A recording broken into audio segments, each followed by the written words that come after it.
حضور فرماتے 5 سوال رب پوچھے گا تم سے قیامت میں۔ سب سے پہلی بات، میں نے تمہیں عمر دی تھی، کہاں گزاری تم نے؟ ضائع کر دیا ٹائم سارا، ادھر ادھر بھاگتے آتے جاتے مال کماتے۔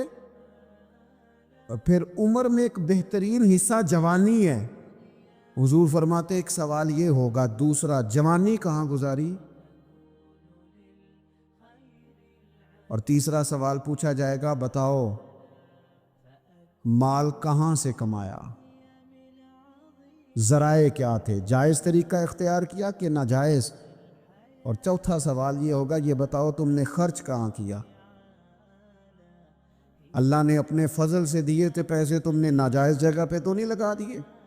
اور پانچواں سوال یہ ہوگا کہ جو تمہیں پتہ تھا، جو تم جانتے تھے، جس کا تمہیں علم تھا، جس کا تمہیں شعور تھا، بتاؤ تم نے اپنے علم پر عمل کتنا کیا؟ میرے عزیز، یہ 5 سوال نبی پاک علیہ السلام فرماتے ہیں۔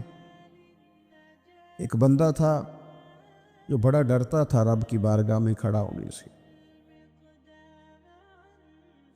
اتنا ڈرتا تھا کہ خوف طاری ہو گیا، اس پر خشیت پیدا ہو گئی۔ اس نے اپنے بچوں سے کہا جب میں مر جاؤں نا، یہ صحیح حدیث میں موجود ہے، جب میں مر جاؤں نا تو مجھے جلا دینا، اور پھر اگر میرے وجود کا کچھ حصہ بچ جائے تو اسے پیس دینا، پھر اسے ہوا میں اڑا دینا، مجھے ختم کر دینا۔ میں اپنے رب کی بارگاہ میں کھڑا ہو کے سوالوں کا جواب نہیں دے سکتا۔ پتہ تے سارا ہے نا سردار نو کیتیاں دا، من دانم کے من دانم، جو اعمال کیے ہیں اس کی خبر تو ہے نا۔ باقیوں کو شک ہے کہ اس میں گناہ کیا ہوگا، پر ہمیں اپنا تو پاک ہے نا، پتہ تو سارا ہے نا۔ کہا میں نہیں کھڑا ہو سکتا اس کے حضور، مجھے جلا دینا، میری راکھ بھی بہا دینا، اڑا دینا ہواؤں میں۔ نبی پاک علیہ الصلوۃ والسلام فرماتے بندہ تھا سچا، یہ کام اس نے کیا اللہ سے ڈر کے۔ کریم محبوب علیہ السلام فرمانے لگے اللہ تعالیٰ نا قیامت کے دن ذرات کو حکم دے گا کہ اس کے وجود کے ذرے جمع کرو، اس کا وجود جمع کیا جائے گا۔ جس رب نے پہلے بنایا ہے وہ دوبارہ بنانے پر بھی قادر ہے۔ اس کے ذرات کو جمع کر کے گوشت پوشت دے کے وجود دے کے کھڑا کر کے اللہ پوچھے گا بتا یہ کام کرنے کا تجھے کس نے کہا؟ عرض کرے گا مالک میں ڈر گیا تھا نا، تیری بارگاہ میں کھڑا ہوں، سوالوں کے جواب دوں، یہ کام مشکل تھا، میں ڈر گیا۔ نبی پاک صلی اللہ تعالی علیہ وسلم فرمانے لگے، رب فرمائے گا فرشتو کہ میرا بندہ نہ سچ کہتا ہے، یہ واقعی مجھ سے ڈر گیا تھا، گواہ ہو جاؤ میں نے اس کے لیے جنت کا فیصلہ کر دیا۔ میرے دوستو، اپنے دل کو خشیت والا کریں۔ دل نہ سخت ہو گئے ہمارے، کیسے نرم ہوں گے؟ قرآن پاک پڑھنے سے۔ دل کیسے نرم ہوں گے؟ اللہ کا ذکر کرنے سے۔ دل کیسے نرم ہوں گے؟ قبرستان جانے سے، اپنوں کی قبریں دیکھنے سے۔ دل کیسے نرم ہوں گے؟ کبھی ہسپتال کا چکر لگا کے آؤ، دیکھو طبیعت کیسے نرم ہوتی۔ دل کیسے نرم ہوگا؟ کسی کے دکھ کو دکھ سمجھنے سے۔ دل کیسے نرم ہوگا؟ اللہ کی مخلوق سے محبت کرنے سے۔ دل کیسے نرم ہوگا؟ تنہائی میں رب کی بارگاہ میں رونے سے۔ دل کیسے نرم ہوگا؟ خالص اللہ کی رضا سے کسی کی خدمت کرنے سے۔ دل کیسے نرم ہوگا؟ یتیم کے سر پہ ہاتھ پھیرنے سے۔ دل کیسے نرم ہوگا؟ جب ہم اپنے مالک کی بارگاہ میں بیٹھ کے لمبی دعائیں مانگیں گے۔ دلوں کو نرم کرنے کی طرف لاؤ، اللہ کا خوف خشیت اپنی طبیعت میں پیدا کرو۔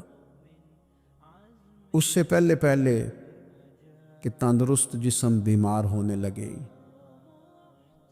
ڈاکٹر کہتے ہیں پتہ ہی نہیں چل رہا، رپورٹیں تو ٹھیک ہیں ساری، سمجھ نہیں آ رہی.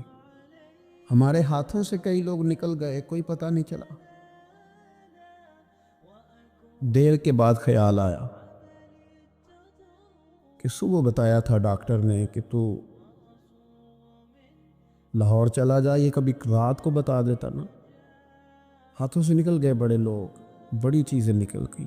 ہماری تیاری ہے سب کی، وہاں جانے سے کسی کو مفر نہیں اور کسی کو مکر نہیں. جانا ہے اپنی زندگی کے اندر خشیت الہی. کچھ کام فقط اس لیے چھوڑ دے، کوئی ہمیں روکنے والا نہیں، ٹوکنے والا نہیں، منع کرنے والا نہیں، دیکھنے والا نہیں، اس لیے چھوڑ دو کہ میرا رب نہ ناراض ہو جائے. کسی کی ہمیں مجبوری نہیں، کسی کی ہمیں پابندی نہیں، کوئی کسی کی طاقت نہیں ہمیں کہہ سکے، لیکن کچھ کام فقط اس لیے شروع کر دو کہ میرا اللہ راضی ہو جائے. ہمارے صوفیاء فرماتے ہیں کہ کسی بندے کے دل میں نا، وہ کہتے ہیں نا لوگ کہ بریک ٹھیک کر لو تو پھر گاڑی روڈ پہ چڑھا لو پھر خیر ہے. جہاں بھی موقع آئے گا اس کی بریک لگے گی. پھر لوگوں نے ایک اور آسانی کی ہے، میں نے دیکھا ہے کچھ ایسی گاڑیاں آئی ہیں جن کی بریک نہیں لگانی پڑتی. انہوں نے ایسا اس میں سسٹم فٹ کر دیا ہے کہ گاڑی کے سامنے کوئی چیز آتی ہے تو اس کی بریک خود بخود لگ جاتی ہے. وہ کہتے ہیں بغیر بریک کے گاڑی روڈ پر چڑھانی نہیں، بریکیں ٹھیک کرو پھر چڑھا لو. صوفیاء فرماتے ہیں کہ تم اگر چاہتے ہو نا کہ انسان جرم نہ کرے، خطا نہ کرے، لوگوں کو تنگ نہ کرے، تو اسے سوسائٹی کے اندر بھیجنے سے پہلے اس کے دل میں اللہ کا خوف پیدا کر دو. اگر اس کے دل میں تم خدا کا خوف پیدا کر دو گے، پھر تم اسے جہاں بھی چھوڑ دو گے وہ کوئی نقصان نہیں کرے گا. لیکن اگر خوف خدا نہیں نہ ہوگا، اگر اللہ کا ڈر نہیں ہوگا، پھر وہ لوگ دیکھتے ہیں کہ لوگوں کو کیسے مطمئن کیا جائے، لوگوں کی آنکھوں میں دھول کیسے جھونکی جائے. وقتی طور پر ایسے پروگرام بنا لیے جائیں جن سے لوگ مطمئن ہو جائیں، تھوڑا سا لوگوں کو موٹیویٹ کر دیا، کوئی تھوڑا سا بتا دیا، کوئی تھوڑا ریلیف دے دیا، کچھ تھوڑی سی ایسی کہانی بنا دی جس سے ووٹر سپورٹر مطمئن ہو جائیں. لیکن فی نفس سے ہی بندہ نیک کب ہوتا ہے؟ میرا رب فرماتا ہے ان الذین یخشون ربہم بالغیب، وہ لوگ جو اپنے رب سے ڈرتے ہیں پر بن دیکھے ہی ڈرتے ہیں. ان الذین یخشون ربہم بالغیب لہم مغفرۃ واجر کبیر. قربان جائیں. فرمایا بے شک وہ لوگ جو اپنے رب سے بغیر دیکھے ڈرتے ہیں، اللہ تعالیٰ نے ان کے لیے بخشش بھی رکھی ہے اور بہت بڑا اجر تیار کیا ہوا ہے. بغیر دیکھے یہ جب بندے کو چیز نصیب ہوتی ہے نا کہ وہ اللہ تعالیٰ سے ڈرتا ہے، پھر وہ بندہ دانا ہو جاتا ہے، پھر وہ بندہ معاملہ فہم ہو جاتا ہے، وہ بندہ سمجھدار ہو جاتا ہے. قرآن مجید نے کہا یا ایھا الذین آمنوا ان تتقوا اللہ یجعل لکم فرقان. میرا دل کرتا ہے کہ امت مسلمہ اس آیت کو یاد کر لے. رب فرماتا ہے اے ایمان والو اگر تم اللہ سے ڈرو گے نا تو اللہ تعالیٰ تمہیں حق اور باطل میں تمیز کرنے کی قوت عطا فرما دے گا. تم اپنے دل میں رب کو جواب دینے کا تصور پیدا کرو، اللہ تمہارے فیصلے درست کرا دے گا. اور میرے نبی پاک صلی اللہ تعالیٰ علیہ وسلم نے فرمایا یہ جو اللہ کا خوف ہے نا، یہ حکمت کی بنیاد ہے، یہ دانائی کی بنیاد اللہ کا خوف ہے، یہ بنیاد ہے، اس کی وجہ سے لوگ دانا ہوتے ہیں. اگر وہ رب کریم سے ڈرنے لگے تو اللہ انہیں بصیرت کی روشنی دے گا. کیوں فیصلے درست تھے سارے سیدنا صدیق اکبر کے، اس لیے درست تھے کہ ان کے دلوں میں رب کا خوف موجود تھا. بڑی فضیلتیں انہیں حاصل تھیں، بڑی عظمتیں حاصل تھیں، لیکن کسی جگہ بھی کسی مقام پر بھی ان کے قدم لڑکھڑاتے کیوں نہیں تھے؟ بڑے انہوں نے بھی زندگی کے اندر تکلیفیں دیکھی، بڑے بوجھ دیکھے، بڑی دھوپ چھاؤں دیکھی، لیکن مضبوط کیوں رہے؟ حضرت سعد بن ربیع رضی اللہ تعالیٰ عنہ ایک جنگ میں شہید ہو گئے تھے، جنگ احد میں. تو ان کی بیٹی ایک دن آئی حضرت صدیق اکبر کے پاس، امیر المومنین کے پاس کسی کام سے. تو جناب سیدنا صدیق اکبر رضی اللہ تعالیٰ عنہ نے نہ چادر بچھا کے اس بیٹی کو بٹھایا، اور خود حضرت صدیق اکبر چادر سے نیچے بیٹھ گئے، خود زمین پہ ہیں. اسے آپ نے اعزاز کے ساتھ کپڑے پہ بٹھا رکھا ہے. حضرت عمر فاروق رضی اللہ تعالیٰ عنہ آئے اور آ کے عرض کرنے لگے، حضور یہ خاتون کون ہے، بیٹی کون ہے جس کو آپ نے اس قدر زیادہ فضیلت کی جگہ پہ بٹھایا ہے؟ تو حضرت صدیق اکبر رضی اللہ تعالیٰ عنہ فرمانے لگے کہ یہ اس شخص کی بیٹی ہے جو تم سے بھی افضل تھا، مجھ سے بھی افضل تھا. تو حضرت عمر فاروق رضی اللہ تعالیٰ عنہ عرض کرنے لگے، حضور ہم تو یہ سمجھتے ہیں کہ نبیوں کے بعد سب سے افضل آپ ہی ہیں، تو یہ جو آپ سے بھی افضل تھا اس کا کیا معنی ہے؟ حضرت صدیق اکبر فرمانے لگے، وہ لوگ کتنے افضل تھے جنہوں نے حضور کی موجودگی میں اپنی جان اپنی رب کی بارگاہ میں پیش کر دی. حضور کے مقدس ہاتھوں میں جن لوگوں کی روحیں پرواز کر گئیں وہ کتنے بڑے لوگ تھے. میری بات کو سمجھیے گا کہ ان لوگوں کے دلوں میں وہ جو عاجزی تھی، وہ جو اللہ تبارک و تعالیٰ کی معرفت تھی، اس نے کس طرح کا بنا دی. ہمارے ہاں یہ مسئلہ بن گیا ہے کہ ہم ہر ایک سے ڈر رہے ہیں، ہر ایک سے، برادری سے، قبیلے سے، داماد سے، بہو سے، فلانے سے، فلانے سے. میں نے دیکھا بڑے بڑے لوگ ڈرتے ہیں. آپ اگر ناراض نہ ہوں تو بعض والدین ہیں جو اولاد سے ڈرتے ہیں. ہاں میں نے کچھ ایسے دنیا دار پیر دیکھے ہیں جو مریدوں سے ڈرتے ہیں. میں نے ایسے لیڈر دیکھے ہیں جو اپنی عوام سے ڈرتے ہیں. کیوں؟ اس لیے کہ میرے نبی پاک علیہ السلام نے فرمایا جو رب سے نہ ڈرے پھر وہ سب سے ڈرتا ہے، اور فرمایا جو رب سے ڈر جائے اللہ مخلوق کا خوف اس کے دل سے نکال دیا کرتا ہے. یہ رب سے نہیں ڈرا تو یہ سب سے ڈرا ہے. اگر رب سے ڈرتا تو کسی سے نہ ڈرتا. اور حضور فرماتے ہیں دو خوف اللہ جمع نہیں کرے گا. تم اگر بے خوف زندگی گزارنا چاہتے ہو نا دنیا میں تو ایک خوف پیدا کر لو، وہ رب کا خوف ہے. بے خوف ہو جاؤ.